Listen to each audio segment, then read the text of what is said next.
ఒకటి కాదు, రెండు కాదు, 10 కాదు, 100 కాదు, 500.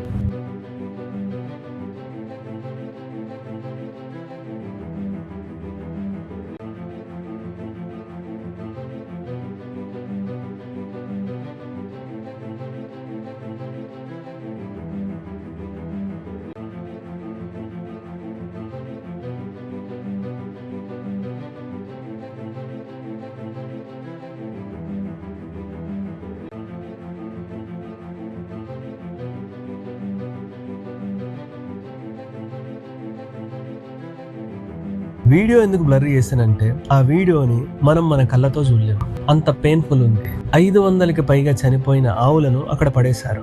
రాజస్థాన్ లోని జైసల్మేర్ సిటీలో ఒక మున్సిపల్ డంపింగ్ యార్డ్ లో ఈ చనిపోయిన ఆవులన్నీ దొరికాయి. చనిపోయిన ఆవులని టైంకి పాతి పెట్టకపోవడం వల్ల ఆ ఆవులన్నీ అలా పడి ఉన్నాయని మున్సిపల్ కమిషనర్ చెప్తున్నారు. టైంకి పాతి పెట్టలేదని ఆ ఆవులను పాతి పెట్టే కాంట్రాక్టర్ ని బ్లాక్ లిస్ట్ లో పెట్టామన్నారు. जैसे ही मामला संज्ञान में आया, नगर परिषद द्वारा उसको नोटिस जारी किया गया, तत्काल जवाब मांगा गया। जवाब प्राप्त नहीं होने से और वहाँ प्रभावी कार्रवाई नहीं करने से नगर परिषद द्वारा हालांकि अपना दोषों का निस्तारण कर दिया गया है।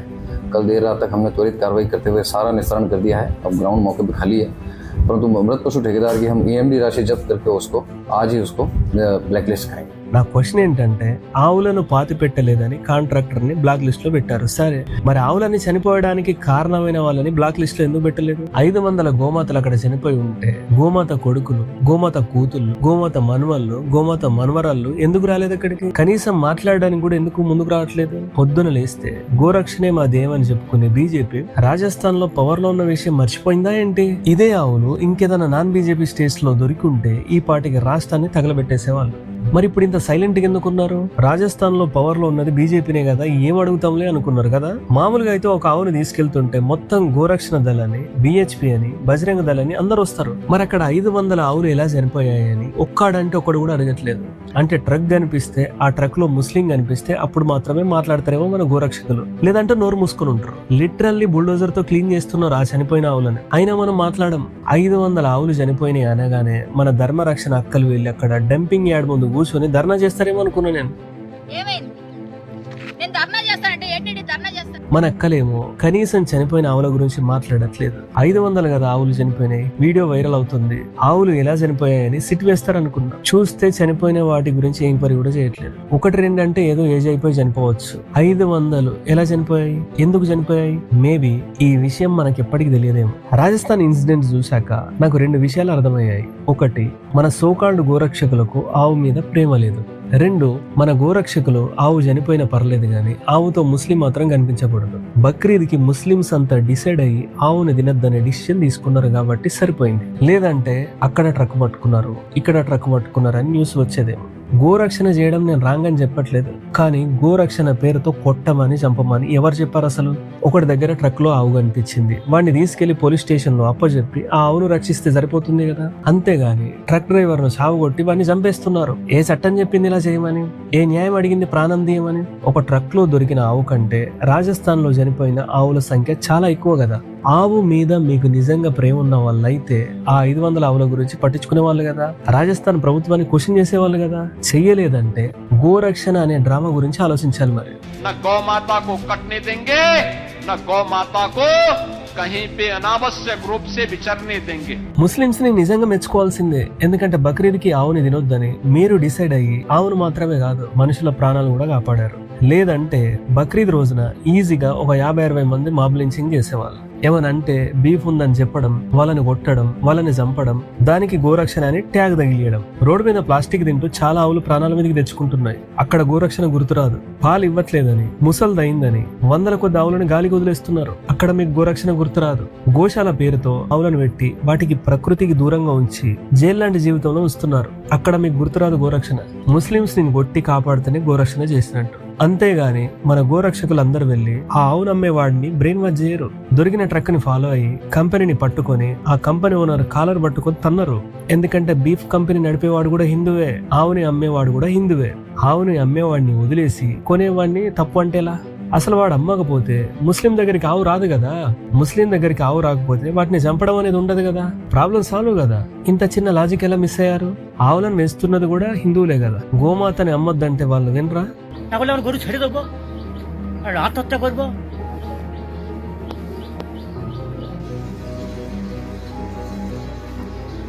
করার ছাড়া আমাদের কোনো রাস্তা নেই, নয় আমাদের তেল খেতে হবে, নয় গলা ধরে দিন যাবে।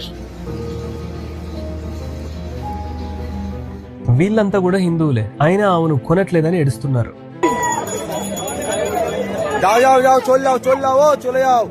ఈ అబ్బాయి అయితే ఆవును అమ్మిన డబ్బుతో చెల్లి పెళ్లి చేద్దాం అనుకున్నాడంట. కానీ ఈసారి బక్రీద్కి హిందువులు ఎక్కువ బాధపడ్డారు. ఆవుని తిన్నవాడు మహా అంటే 1 రోజు 2 రోజులు తింటాడు, కానీ ఆవును అమ్మిన డబ్బుతో ఎన్నో హిందూ కుటుంబాల జీవనాధారం నడుస్తుంది. అందుకే అంత బాధపడుతున్నారు, అంత ఏడుస్తున్నారు. ఆవును అమ్ముతున్న హిందువులతో పాటు ఆవు మీద రాజకీయాలు చేసే బీజేపీకి కూడా పెద్ద షాక్ ఇచ్చారు ముస్లిమ్స్. ఈ వీడియో చూడండి. तुमने जिस तरह मोर को नेशनल बर्ड बना रखा है, मैं मुतालबा करता हूँ गाय से मजहब हिंदू का जुड़ा हुआ है, तुम उसको नेशनल जानवर बनाओ. విన్నారు కదా, ఆవుని జాతీయ జంతువు చేయమని ఆవుని తినే ముస్లిమ్స్ అడుగుతున్నారు. दिया जाए सर, मैं गाय को राष्ट्रीय पशु घोषित करने की मांग भारत सरकार से करता हूं. राज्य सरकार से अनुरोध है कि इस संदर्भ में अपनी सिफारिश भेजने का कष्ट करें. కానీ ఆవును రక్షించే బీజేపీ మాత్రం కనీసం దీని గురించి మాట్లాడట్లేదు. సైలెన్స్. మోడీ గాని, అమిత్ షా గాని, యోగి గాని ఒక్కరు కూడా దీని గురించి మాట్లాడట్లేదు. గోరక్షణే మీ ధ్యేయం, గోరక్షణే మీ కర్తవ్యం కదా, మరి ఏమైంది? చెయ్యండి, ఆవును నేషనల్ యానిమల్ చేయండి. డియర్ బీజేపీ భక్తులారా, గోరక్షకులారా, మీరన్నా చెప్పండి మోషాకి ఆవుని జాతీయ జంతువు చేద్దామని. ముస్లింస్ తినేవాళ్లే బయటకు వచ్చి ఆవుని జాతీయ జంతువు చేయమని చెప్తుంటా అంటే బీజేపీ వాళ్ళు బలవంతంగా కూడా ఆవును జాతీయ జంతువు చేసేలాగా లేరు. అర్జెంట్ గా ఆవు నేషనల్ యానిమల్ అయిపోవాలి. దేశం మొత్తం యూనిఫామ్ సివిల్ కోడ్ కంటే ముందు కౌ ప్రొడక్షన్ కోడ్ తెద్దాం. అరుణాచల్ ప్రదేశ్, నాగాలాండ్, మేఘాలయ, అస్సాం లాంటి రాష్ట్రాలలో బీజేపీ పవర్ లో ఉంది. బీఫ్ తినమని పర్మిషన్ ఇస్తుంది. తప్పు కదా? ఆవు అంటే ఎవరు? మన గోమాత. గోమాత అంటే తల్లితో సమానం. అలాంటి తల్లికి పేరు మార్చి बहुत गजब जानकारी आप लोगों को रहती है, बताता हूँ. हमारे लिए कौन माता है? गाय माता है. ठीक. जो नॉर्थ ईस्ट में खाया जाता है वो गाय है क्या? नहीं जी, उसका नाम है मिथुन. మిథున్ చెప్పి తింటున్న నార్త్ ఈస్ట్ స్టేట్స్ ని మనం మార్చాల్సిన టైం వచ్చింది. గోమాతను తినకూడదు. అది జెర్సీ ఆవైనా, ఒంగోలు ఆవైనా, మిథున్ అయినా తల్లిని తినకూడదు కదా. దేశంలో ఎక్కడ తినకూడదు. అందుకే కౌ ప్రొటెక్షన్ లా అనేది అవసరం. ఆవుని నేషనల్ యానిమల్ చేస్తే ఆటోమేటిక్ గా ప్రొటెక్షన్ వస్తుంది. మనకు కావాల్సింది కూడా అదే కదా. ఇన్ని సంవత్సరాల మన ప్రాబ్లం కు ముస్లింస్ సొల్యూషన్ చూపించారంటే చాలా గ్రేట్ కదా. ఇంతమంది ధర్మరక్షకులు ఉన్నారు, ఎన్నో గోరక్షణ దళాలు ఉన్నాయి. అన్నిటికి మించి పవర్ లో బీజేపీ ఉంది. గోమాత కోసం మోడీ ఏమైనా చేస్తాడు. ఆవుని నేషనల్ యానిమల్ చేయడం మోడీకి చాలా చిన్న విషయం. చేయండి మోడీజీ, మా గోమాతకి జాతీయ జంతువు అనే హోదా ఇవ్వండి. లేట్ చేయకండి. అయినా ముస్లింస్ మీ పిచ్చి గాని ఆవుని నేషనల్ యానిమల్ చేసేంత సీన్ బీజేపీకి ఉందంటారా? అంత సీన్ లేదు అక్కడ. గోమాతను అడ్డం పెట్టుకొని ఎన్ని రాజకీయాలు చేయాలి, ఎంత విద్వేషం పెంచాలి, ఎంతమంది ముస్లింస్ ను కొట్టాలి, చంపాలి. ఆవుని నేషనల్ యానిమల్ చేస్తే బీజేపీ గట్టి పాలిటిక్స్ ఎలా చేస్తుంది? కుదరదు కదా మరి. అందుకే ఆవుని నేషనల్ యానిమల్ చెయ్యదు. ముస్లింసే కాదు, హిందువులంతా రోడ్లెక్కి ధర్నా చేసిన ఆవుని నేషనల్ యానిమల్ చేయడానికి బీజేపీ ఒప్పుకోదు. బీజేపీకి ప్రాబ్లం క్రియేట్ చేయడం కావాలి, కానీ సొల్యూషన్ ఇస్తా అంటే ఎలా? 12 సంవత్సరాలలో బీజేపీ గోమాత కోసం ఏం చేసింది అసలు చెప్పండి. 3,400 కోట్లు బడ్జెట్ కేటాయించిన తర్వాత కూడా ఇండియాలో 5 మిలియన్ అంటే 50 లక్షల ఆవులు రోడ్లెక్కి ప్లాస్టిక్ తింటూ బ్రతుకుతున్నాయి. ఆవులను వదిలేసి గోరక్షణ పేరుతో కొట్టడానికి, చంపడానికి బడ్జెట్ ఇచ్చినట్టున్నారు. 12 సంవత్సరాలలో దేశం అంతా ఉన్న ఆవులను రక్షించడానికి నేషనల్ కౌ ప్రొటెక్షన్ బిల్ ఎందుకు తీసుకురాలేదు? ఒక నెమల్ని చంపితే జైలు శిక్ష, ఒక జింకను చంపితే జైలు శిక్ష, ఒక ఏనుగును చంపితే జైలు శిక్ష. మరి అంత శ్రద్ధ ఆవు మీద ఎందుకు లేదు? దేశం అంతా ఆవును చంపకూడదు, చంపితే జైలు శిక్ష, జీవిత ఖైదు ఉంటదని, పనిష్మెంట్ ఉంటదని చెప్పొచ్చు కదా. ఆ బిల్ తీసుకురావచ్చు కదా. అలా చేస్తే మళ్ళీ అస్సాంలో, నాగాలాండ్ లో బీజేపీ కోటేయారనే భయమే కదా మీది. असम में बहुत सारे मुस्लिम लोग हैं, ये गोमांस खाते हैं. हम मना तो नहीं कर रहा हूँ, हम एक ही बात बोला हूँ, घर का अंदर खाओ, सामाजिक प्लेस में मत खाओ. విన్నారుగా, ఆవును తినొచ్చు కానీ ఇంట్లోనే తినాలంట. స్వయాన బీజేపీ సీఎం చెప్తున్నాడు. బేసికల్లీ బీజేపీ ఎలా తెలుసా? ఆవును తినే స్టేట్స్ కు వెళ్లి తినండి అని పర్మిషన్ ఇస్తుంది.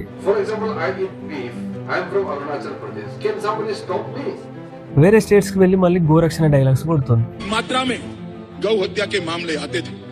मैं आपको विश्वास दिलाकर जाता हूं, मोदी जी को तीसरी बार प्रधानमंत्री बना दो.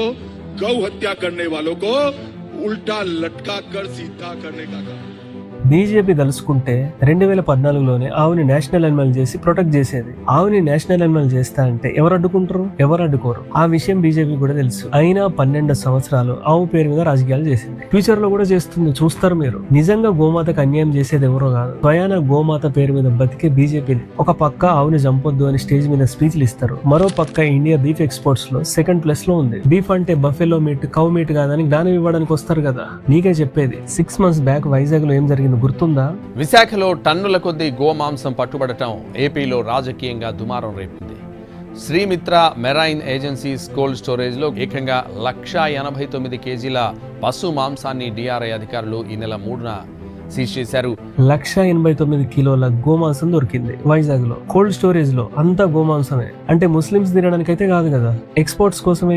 రీసెంట్ గా బీజేపీ మినిస్టర్ గురించి వచ్చిన న్యూస్ కూడా బయటకు వచ్చింది, వినే ఉంటారు కదా. నాగపూర్ లో ట్రక్ దొరికింది, అందులో 60 లక్షల విలువైన గోమాంసం. దాని ఓనర్ ఎవరా అని చూస్తే స్వయాన మన కేబినెట్ మినిస్టరే. మళ్ళీ ఆ మినిస్టర్ ని ఎక్స్పోర్ట్ చేసినందుకు ఒక యూట్యూబర్ మీద 50 కోట్ల డిఫామేషన్ కేసు కూడా వేశాడు. ఐడియా వచ్చింది కదా ఎవరో. బఫెల్లో బీఫ్ కాదు, ఏకంగా కౌ బీఫ్ ఎక్స్పోర్ట్ చేసే వాడు కూడా స్టేజ్ మీద గోరక్షణ అని స్పీచ్లు ఇస్తాడు. అది మన బీజేపీ వల్ల రియాలిటీ. అటు వైజాగ్ లో దొరికిన గోమాంసం గురించి గానీ, ఇటు నాగపూర్ లో ట్రక్ లో దొరికిన గోమాంసం గురించి గానీ, రాజస్థాన్ లో చనిపోయిన 500 ఆవుల గురించి గానీ ఒక్కడంటే ఒక్కడు కూడా మాట్లాడు. వాళ్ళని కొట్టాడు, గొడవ చేయడు. ఎందుకంటే బీజేపీ మినిస్టర్ కౌ బీఫ్ అమ్మినా కూడా అది దేశం కోసం, ధర్మం కోసం. బీజేపీ స్టేట్స్ లో 500 ఆవులు చనిపోయినా కూడా అది దేశం కోసం, ధర్మం కోసం. దేశం కోసం, ధర్మం కోసం బీఫ్ కంపెనీ నుండి డొనేషన్ తీసుకుంటుంది బీజేపీ. 2025లో అలానా బీఫ్ ఎక్స్పోర్ట్స్ కంపెనీ నుండి బీజేపీకి 30 కోట్ల డొనేషన్ వచ్చింది. అంతకు ముందు అదే కంపెనీ ₹1 కోటి విలువైన ఎలక్ట్రోల్ బాండ్స్ బీజేపీకి డొనేట్ చేసింది. ఇది హిందూ కంపెనీ బీజేపీ మీద ఇష్టంతో ఇస్తుంది అనుకోకండి. అలానా బీఫ్ ఎక్స్పోర్ట్స్ ఓనర్స్ అంతా ముస్లింసే. బీఫ్ ఎక్స్పోర్ట్ చేసే ముస్లింల కంపెనీ నుండి బీజేపీ డొనేషన్స్ ఎందుకు తీసుకుంటుంది? అది బీజేపీ భక్తులే చెప్పాలి. అది కూడా దేశం కోసం, ధర్మం కోసమా? బీజేపీకి బీఫ్ నచ్చదు, బీజేపీకి ముస్లింస్ కూడా నచ్చరు, అయినా కూడా కోట్ల డొనేషన్ తీసుకుంటున్నారు. देश श्वेत क्रांति चाहता है, देश हरित क्रांति चाहता है, लेकिन वोट बैंक की राजनीति में डूबी हुई दिल्ली सरकार पिंक रिवॉल्यूशन करना चाहती है। पिंक रिवॉल्यूशन, ये शब्द पहली बार सुना ना आपने? पहली बार सुना ना? वो कागज के नीचे दबा के रखते हैं। ये पिंक रिवॉल्यूशन का उनका मतलब है गुलाबी क्रांति, और ये गुलाबी क्रांति का मतलब है जो पशु काटे जाते हैं उनका जो मटन होता है उसका रंग गुलाबी होता है। और पिंक रिवॉल्यूशन का उनका मतलब है हिंदुस्तान सबसे ज्यादा मटन एक्सपोर्ट करे। ये इनका सपना है। लेकिन ये पिंक रिवॉल्यूशन के कारण इन्होंने स्लॉटर हाउसों को सब्सिडी दी, मटन एक्सपोर्ट करने की सब्सिडी दी, यहां से मुंबई तक मटन ट्रांसपोर्ट कर रहा है तो उसके लिए सब्सिडी दी, और मटन के पीछे इतना धन लगा दिया कि आज गांव के गांव गरीब किसान बेचारा पैसे की लालच में अपने पशु बेच रहा है। ఆయన పీఎం అవ్వక ముందు డైలాగ్లు అవన్నీ. ఢిల్లీ సర్కార్ పింక్ రెవల్యూషన్ తెచ్చి మటన్ అమ్ముతుంది, ఇండియా మటన్ ఎక్స్పోర్ట్స్ లో టాప్ అవ్వాలని కాంగ్రెస్ ట్రై చేస్తుందని మోడీ చెప్తుంటే నాకు నవ్వొస్తుంది. ఎందుకంటే మోడీ పవర్ లోకి వచ్చిన కొత్తలో, అంటే 2014లో ఇండియా బీఫ్ ఎక్స్పోర్ట్స్ లో టాప్ 1 కి వెళ్ళిపోయింది. నిజం చెప్పాలంటే పింక్ రెవల్యూషన్ తెచ్చింది మోడీనే. అందుకేగా బీఫ్ ఎక్స్పోర్ట్స్ కి 0 GST వేశాడు. 12 సంవత్సరాల్లో టాప్ 1, టాప్ 2 కి తగ్గకుండా ఇండియా బీఫ్ ఎక్స్పోర్ట్స్ ని చేస్తుందంటే మోడీ పింక్ రెవల్యూషన్ మహిమనే. मांस मटन का एक्सपोर्ट का बिजनेस करेंगे। और इस वर्ष भारत सरकार ने घोषित किया है, स्वयं भारत सरकार ने घोषित किया है कि पूरे विश्व में बीफ एक्सपोर्ट में हिंदुस्तान नंबर 1 है। అయినా బీఫ్ ఎక్స్పోర్ట్ చేసేది కూడా హిందువులేగా. మరి మోడీ వాళ్ళకి కాకపోతే ఇంకెవరికి హెల్ప్ చేస్తాడు? చేయకపోతే ఎలా? నా డౌట్ ఏంటంటే హిందువులు బీఫ్ కంపెనీల పేర్లు ముస్లింల పేర్లు ఎందుకు పెట్టుకున్నారు? ధైర్యంగా Ramayya beef company, Modi beef company అని పేర్లు పెట్టుకోవచ్చు కదా. ముస్లింల పేర్లు అరబ్ పేర్ల వెనుక దాక్కోవడం ఎందుకు? దాక్కోవడం ఏంటి అనుకుంటున్నారా? ఈ డేటా చూడండి. ఇండియాలో లార్జెస్ట్ బీఫ్ సప్లయర్స్ కంపెనీలు కొన్ని ఉన్నాయి. అరేబియన్ ఎక్స్పోర్ట్స్ ఓనర్ పేరు Sunil Kapoor, MKR Khan exports owner పేరు మదన్ అబాట్, అల్ కబీర్ ఎక్స్పోర్ట్స్ ఓనర్ పేరు సతీష్ సబర్వాల్, అతుల్ సబర్వాల్, అల్నూర్ ఎక్స్పోర్ట్స్ ఓనర్ పేరు సునీల్ సూద్. అలానా లాంటి ముస్లిం కంపెనీలు ముస్లిం పేర్లు పెట్టుకున్నారంటే ఒక అర్థం ఉంది. కానీ హిందువులు ముస్లింల పేర్లు పెట్టుకొని బీఫ్ ఎక్స్పోర్ట్ చేయాల్సిన అవసరం ఏముంది? అసలు అవసరం ఏముంది? నేను చెప్పనా? ఏదైనా కాంట్రవర్సీ జరిగినా లేదా అక్కడ గోమాంసం దొరికినా ఫస్ట్ కంపెనీ పేరు బయటకు వస్తుంది. పేరు చూడగానే మనం ఏమనుకుంటాం? ముస్లిం కంపెనీ కదా అనుకుంటాం. నెక్స్ట్ స్టెప్ ముస్లింస్ అందరినీ టార్గెట్ చేస్తాం. దీని వల్ల కూడా కమ్యూనల్ గొడవలు. మనకి పొద్దున్న లేస్తే ముస్లింస్ ఇది చేశారు, అది చేశారని వాళ్ళ మీద పడి ఏడవడం ఒకటే పని కదా. మరి ఈ రోజు అదే ముస్లిమ్స్ ఆవును దినము, ఆవుని నేషనల్ ఎనిమల్ చేయమని అడుగుతున్నారు. गाय को राष्ट्रीय पशु घोषित करने के बारे में लगातार बात उठ रही है. अरे मैं तो ये कहता हूँ भाई, हिंदू भाइयों से भी मुसलमान तो इस काम को करता ही नहीं है. ये राष्ट्रीय पशु हो जाए तो बहुत अच्छी बात है. ధర్నాలు చేస్తున్నారు. मांग करते हैं कि गाय को राष्ट्रीय पशु घोषित करें. हम महामहिम महोदय से ये निवेदन करते हैं, राष्ट्रपति महोदय से निवेदन करते हैं, मुख्यमंत्री से निवेदन करते हैं कि मध्य प्रदेश में और देश में गाय को వాళ్ళకి సపోర్ట్ చేయడానికి ఒక హిందూ గాని, గోరక్షణ దళ వాళ్ళు గాని, ధర్మరక్షకులు గాని ఒక్క మాట కూడా మాట్లాడట్లేదు. సిచ్యువేషన్ ఇంకేంటంటే ఆవుని నేషనల్ అనిమల్ చేయడం మన ధర్మరక్షకులకు ఇష్టం లేనట్టుంది. అందుకే బీజేపీ సౌండ్ చేయట్లేదు, బీజేపీ భక్తులు నోరెత్తట్లేదు. నేనైతే 100% కాదు 200% ఆవుని నేషనల్ అనిమల్ చేయమని చెప్తా. చాలు, ఇంకా గోరక్షణ పేరుతో పోయిన ప్రాణాలు చాలు. సొల్యూషన్ ఉన్న తర్వాత ఫుల్ స్టాప్ పెట్టకపోతే ఎలా? మీరేమంటారో చెప్పండి.